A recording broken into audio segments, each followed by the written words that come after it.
Ok.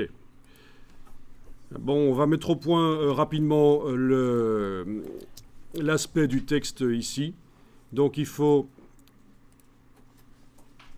mettre le curseur texte dans le bloc, faire un CTRL A, et puis vous faites apparaître la palette caractère et la palette paragraphe.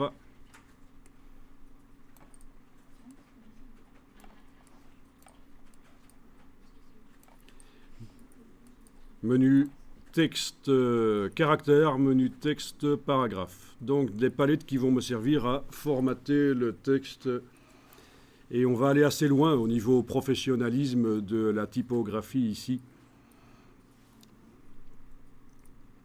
Alors, avant de continuer, je vais également demander que les balises apparaissent. Donc il faut absolument être en affichage normal dans le bas de la palette des outils. Donc l'icône de gauche. Et on va demander menu texte, dernière ligne, afficher les caractères masqués. Et là, vous avez des balises qui apparaissent pour indiquer les fins de paragraphe.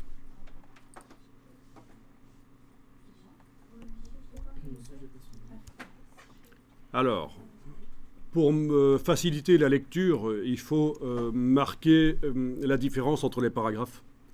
Parce qu'évidemment, la personne qui va lire le texte ne va pas avoir ces balises de fin de paragraphe. Elle va avoir un long texte là qui continue et c'est plutôt ennuyeux. Il faut marquer les différences et on va mettre de l'espace entre les paragraphes.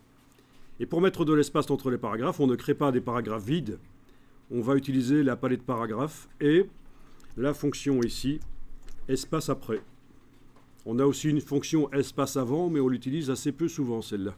On va plutôt jouer sur l'espace qui se trouve après le paragraphe. Donc vous augmentez et vous devriez voir que les paragraphes s'éloignent les uns des autres. Donc c'est beaucoup mieux que de mettre un paragraphe vide parce que là on peut régler au millième de millimètre l'espace entre les paragraphes. À quoi ça servirait de travailler au millième de millimètre? Par exemple, indiquer 7,256, touche tabulation, pour valider. C'est quand on a un très long document. Si vous faites varier un tout petit peu l'espace entre les paragraphes, vous allez pouvoir, sur un document de 120 pages, récupérer peut-être un quart de page à la fin du document, voire même une demi-page. Donc ça peut parfois être important. Évidemment, pour un document très court, travailler au millième de millimètre pour l'espace entre les paragraphes, ça n'a pas grand intérêt. C'est pour les documents longs. Donc ici, je vous montre simplement que c'est possible de régler de manière très précise. Bon, par contre, ce qu'on peut faire, c'est mettre une décimale, genre 8,5, des choses comme ça. Ça peut être assez intéressant. Ok, là c'est trop, de toute façon, je vais quand même marquer un peu moins. Voilà, je vais mettre 4 mm d'espace entre les paragraphes. Une autre manière de marquer le début d'un paragraphe, c'est comment visuellement je peux indiquer que c'est un début de paragraphe. Avec une majuscule?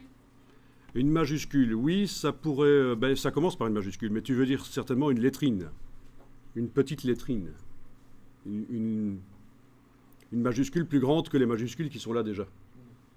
Donc une lettrine. Mais ça peut se faire, mais pas pour tous les paragraphes. Mais pour marquer les différences dans un long texte, en effet, on peut faire des petites lettrines régulièrement pour dire, tiens, on passe à une idée, à un développement de l'idée différent de ce qu'on a expliqué avant. Oui, mais ici, je pensais plutôt à ceci. Le décalage de la première ligne. Voilà. Vous pouvez décaler la première ligne comme ça.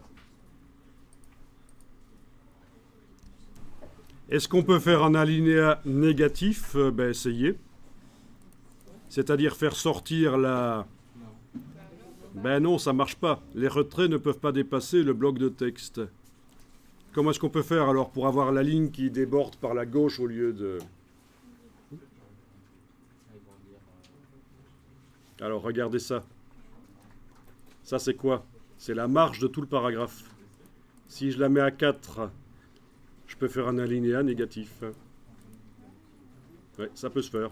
Bon, 4, c'est peut-être un peu beaucoup. Je vais faire 2, 2. Voilà. Donc, c'est aussi une manière de marquer le début de paragraphe. Il faut juste penser qu'il faut faire une marge au moins égal ou supérieur au décalage vers la gauche de la première ligne. Vous pouvez laisser comme ça si vous voulez.